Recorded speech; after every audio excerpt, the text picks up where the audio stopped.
Welcome to the deep dive.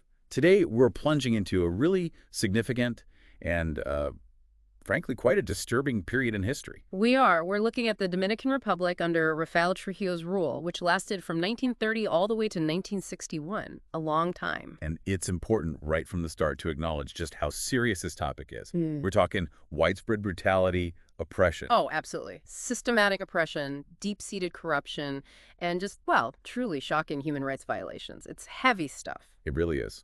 So our goal in this deep dive is to give you, our listeners, a clear but thorough understanding of this whole era. We want to unpack how Trujillo actually got into power. Right. And the methods he used, pretty terrifying methods to keep that iron grip for so long. And also the lasting impact, the long shadow his dictatorship cast over the Dominican Republic, which you can still kind of see today. Yeah.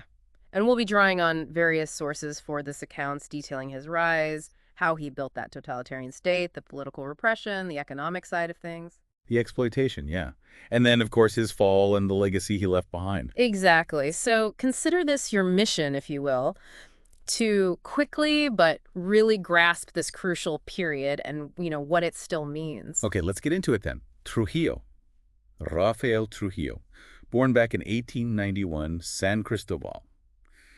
Pretty humble start, wouldn't you say, for someone who became so infamous. Definitely humble. By all accounts, nothing particularly remarkable about his early life.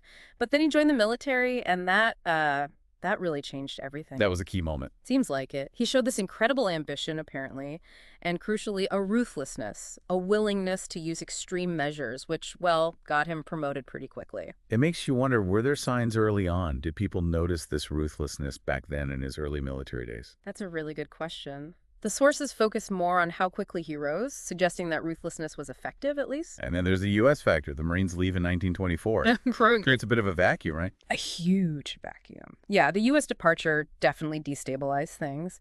Trujillo was commander of the National Guard at the time, which was, a very powerful position. Perfectly placed then. Exactly. He leveraged that control.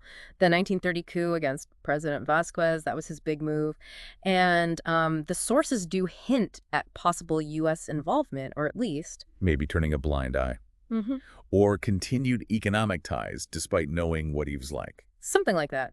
It's suggested they might have prioritized stability or their own interests over concerns about his methods, especially early on. It certainly helped him consolidate power. So almost overnight, this, well, relatively unknown military guy becomes the top dog. How did he lock that down so fast? He moved incredibly quickly to build this cult of personality around himself. It wasn't just about power, it was about image. The benefactor of the nation. That's the one. He presented himself as this indispensable figure, and his image was just inescapable. Portraits everywhere, government buildings, schools lining the streets. Wow, just constant reinforcement. Total saturation. It was deliberate indoctrination. The message was, any prosperity, anything good, it comes from Trujillo, attributed directly to him. But behind that image. Behind the image was the iron fist, absolute control over the military and the police, especially the National Guard. Right. The sources really hammer home the role of the National Guard. They weren't just soldiers. Not at all. They were his personal enforcers, an instrument of terror, really, used for suppressing any dissent, intimidation, violence, which brings us to the really dark side. Yeah, the systematic repression, the human rights abuses. Yeah. It's a lot to take in. Where do we even start? Well, right from the beginning, he used assassinations and purges, ruthlessly. Anyone seen as a threat, political rivals, even former allies who maybe fell out of favor, they were eliminated. Just removed? Yeah, no hesitation. But then you have events like the Parsley Massacre in 1937. That stands out even amidst the constant brutality. El Corte. It sounds particularly chilling. It was horrifyingly deliberate. In October 37, he ordered the mass killing of Haitians and Dominican Haitians living along the border. Just targeted killing on a massive scale. And the numbers are just.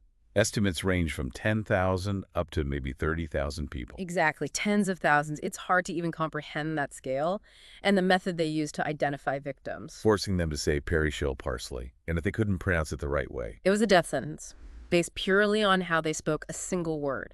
It weaponized language itself, just shows the calculated cruelty involved. Unbelievable. And the violence didn't stop with large-scale massacres.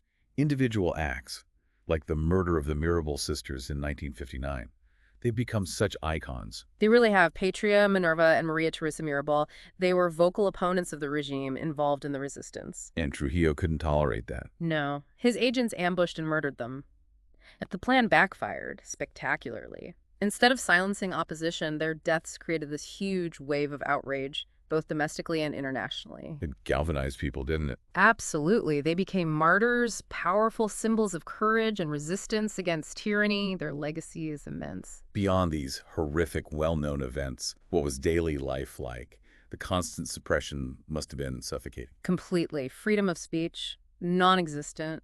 The media was heavily censored, just pumping out regime propaganda. So you only heard the official story. Pretty much. And if you were a journalist, an intellectual, anyone who dared to speak out, you faced arrest, torture, maybe even murder. He controlled the information flow completely. What about institutions like the church? How did Trujillo deal with them? His relationship with the Catholic Church seems complicated. Very complicated. He put on a public show of being devout, using it for legitimacy. But clashed with them too? Oh, definitely. Let's do. If the church or individual priests criticized him or opposed his policies, he'd hit back hard. There were cases of clergy being persecuted, even killed. His support was purely conditional on whether they served his interests. Power was the only thing that mattered. Which brings us to the economy. It sounds like he basically treated the Dominican Republic like his personal bank account. That's not far off, honestly. The corruption was rampant. He accumulated just enormous personal wealth. By the time he was killed in '61, estimates suggest he and his family controlled something like over half the entire country's economy. Half the economy? How is that even possible? Sugar plantations, hotels, banks? Factories, you name it. He had his fingers in everything. And it wasn't just him. His family members were given monopolies in key sectors. It was a system designed to enrich the Trujillos. While most people lived in poverty. Exactly. A huge, stark contrast. Widespread poverty for the majority, obscene wealth for the ruling family and their cronies. And the land expropriation, taking land from people. Systematically, land was seized from individuals, communities, institutions, often with no compensation at all. And given to Family members, loyal supporters in the military or government. It further cemented his control over resources and rewarded loyalty.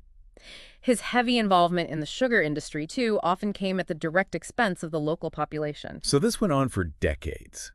But by the 1950s, things started to shift, didn't they? His grip wasn't quite as absolute. Right. Cracks started to appear. Domestically, there was growing opposition fueled by years of economic hardship and brutal repression. People were getting tired. And international. International pressure was mounting, too. Condemnation of the human rights abuses was getting louder. And as we mentioned, the Mirabal sisters' assassination in '59 was a real catalyst. It significantly boosted resistance. And then the end came quite suddenly. May 30th, 1961, his assassination. Yes. It seems it was a well-planned operation. A group of conspirators involving people from the military, political opponents, even some linked to the church, people who had just had enough. They ambushed him. On a highway near his home, yeah. Oh. A coordinated attack that brought his 31-year reign to a very abrupt, violent end. But his death wasn't the end of the story, was it? It didn't immediately lead to peace and democracy. Not at all. The immediate aftermath was actually quite chaotic. Trujillo was gone. But the system he built, his network of loyalists, they were still there. So instability. Big time. It was a really difficult transition period. It eventually led to a civil war in 1965, factions fighting over the country's future, some pro-American, some still loyal to the Trujillo legacy, essentially. And the U.S. intervened then, too. They did. U.S. military intervention, which, further complicated the path towards establishing a stable democracy. It took time. So decades later, how does the Dominican Republic grapple with this legacy? His shadow must still loom large. It absolutely does. It's been a long, ongoing process, reckoning with the atrocities, trying to build democratic institutions on foundations that were so corrupted. Honoring the victims must be a huge part of that. Crucial. People like the Mirabal sisters are rightly remembered as national heroes, symbols of resistance. The National Day Against Violence Against Women, named in their honor, is a testament to that. But the scars remain. Deep scars, yes. The brutality, the corruption he embedded, the political repression, those things have had a lasting impact on the country's development, its politics, its society. It takes generations to really work through that kind of trauma. So just to wrap up this deep dive, we've seen Trujillo's, ruthless climb to power, exploiting instability. We've seen how he built this terrifying totalitarian state based on fear, propaganda, and absolute control. We've touched on the horrific human rights abuses, the Parsley Massacre, the Mirabel Sisters, the everyday repression, And the staggering economic exploitation, treating the nation as his personal fiefdom. and finally, his eventual fall, but also the difficult, complex path the country faced afterwards in trying to find its way to democracy. Exactly. And understanding this history isn't just academic, is it? It's vital. It really reminds you how fragile freedom can be. And how important it is to be vigilant against tyranny. Precisely. Trujillo is such a stark example of how absolute power corrupts, and the devastating impact that has on ordinary lives. Absolutely. So on that rather sobering note, here's something for you, our listener, to think about. How do the echoes of regimes like Trujillo's linger in a society long after the dictator is gone? Yeah. What are the subtle ways, maybe the not so subtle ways, a nation deals with a history of such brutality and oppression? And what responsibility does each new generation have to truly make sure, that atrocities like these never, ever happen again? Thank you for taking this deep dive with us.